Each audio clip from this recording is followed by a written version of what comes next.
चलिए, पिछले क्लास में हमने देखा था कि किरण पुंज 3 तरीके से होते हैं, अभिसारी, अपसारी और क्या समांतर।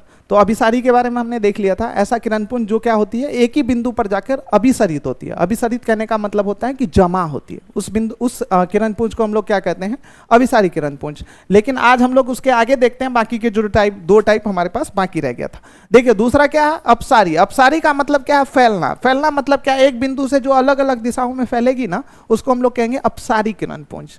ठीक है, जब किरणें, प्रकाश की किरणें एक ही बिंदु से चारों दिशाओं में फैलेगी तो उसको हम लोग क्या कहेंगे, अपसारी किरण पुंज कहेंगे। अभिसारी का जस्ट उल्टा हो जाएगा।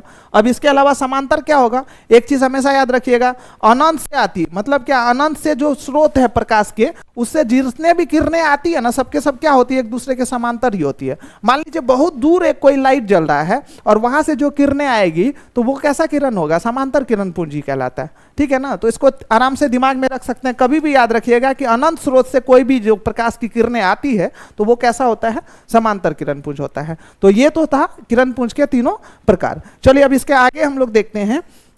देखिए अब इसके बाद आपको यह समझना जरूरी है कि दर्पण है क्या। ठीक है, दर्पण एक तरीके से क्या है, वस्तु है।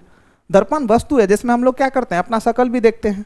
कहीं तैयार होके जाना होता है तो सबसे पहले दर्पण में ही अपनी शकल देखते हैं। तो चलिए दर्पण को समझते हैं। दर्पण देखे भी हैं, जानते भी आप लोग, लेकिन इसको हम लोग यदि परिभाषित करना चाहे तो कैसे कर सकते हैं बताइए। दर्पण कैसा होता है, दर्पण एक कांच का ही टुकड़ा होता है, गिरता होगा कभी फ्रेम से टूट के तो आप देख भी लीजिएगा। एक तरफ से क्या, पीछे से पेंट किया हुआ रहता है भूरा टाइप का, ठीक है ना, लाल टाइप का, थोड़ा सा भूरा टाइप का पेंट किया हुआ रहता है। तो इसलिए देखिए दर्पण के बारे में हम लोग आराम से कह सकते हैं कि क्या होता है, पारदर्शी एक प्रकार से कांच का टुकड़ा होता है जिसका एक सतह पर क्या किया हुआ रहता है, कलई किया रहता है। कलई का मतलब होता है पेंट, ठीक है ना, किया गया हो, उसको हम लोग क्या कहते हैं, दर्पण कहते हैं। ठीक है, तो दर्पण का एक बहुत ही सिंपल और साधारण सा परिभाषा आप किसी को दे सकते हैं कभी यदि आपसे कोई पूछता है तो, खास करके आपसे एग्जाम में पूछा जाता है तो आप इस तरीके से परिभाषा आराम से लिख सकते हैं। चलिए देखते हैं दर्पण। देखिए अब दर्पण जो होता है ना बच्चों, 2 प्रकार के होते हैं। ठीक है, एक होता है क्या, समतल दर्पण, और दूसरा क्या होता है, गोलीय दर्पण। देखिए समतल दर्पण क्या होता है, समतल दर्पण वैसा दर्पण को कहा जाता है जिसका परावर्तक सतह, परावर्तक सतह कहने का मतलब है, आसान सा शब्द में आप ये समझिए, जिधर से हम लोग अपनी शकल को देखते हैं।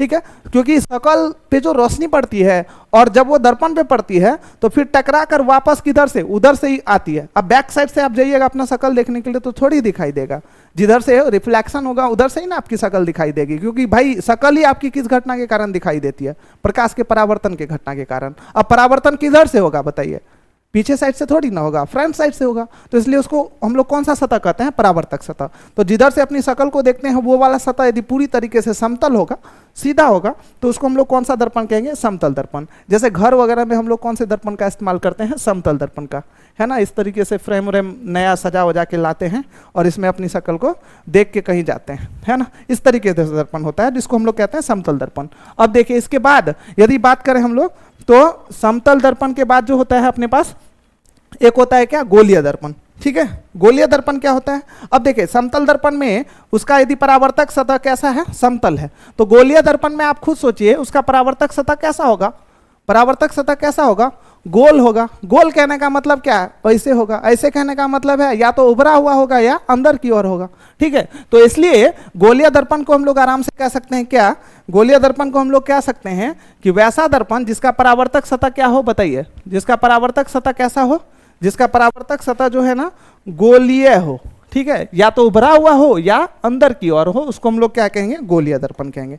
तो इसलिए देखिए यहाँ पे लिखा हुआ भी है मैंने परिभाषा में, गोलीय दर्पण वैसा दर्पण जिसका परावर्तक सतह या तो उभरा हुआ हो, उभरा हुआ हो कहने का मतलब हो अंदर बाहर की ओर, या क्या हो, या अंदर की ओर हो। ठीक है, अंदर की ओर कहने का मतलब है इस तरीके से ऐसा होता है, और उभरा हुआ का कहने का मतलब है बाहर की ओर होता है। जैसे कई बार आपने देखिए ना, गोलीय दर्पण का एग्जांपल के रूप में हम कह सकते हैं कि बस वगैरह में जो जैसे सामने ड्राइवर के जस्ट सामने वाला जो दर्पण लगा हुआ रहता है उसका भी क्या होता है, ऊपर का जो सतह होता है ना थोड़ा सा उभरा हुआ रहता है, बाहर की ओर रहता है। तो उस दर्पण को भी हम आराम से क्या कह सकते हैं, गोलीय दर्पण है वो भी।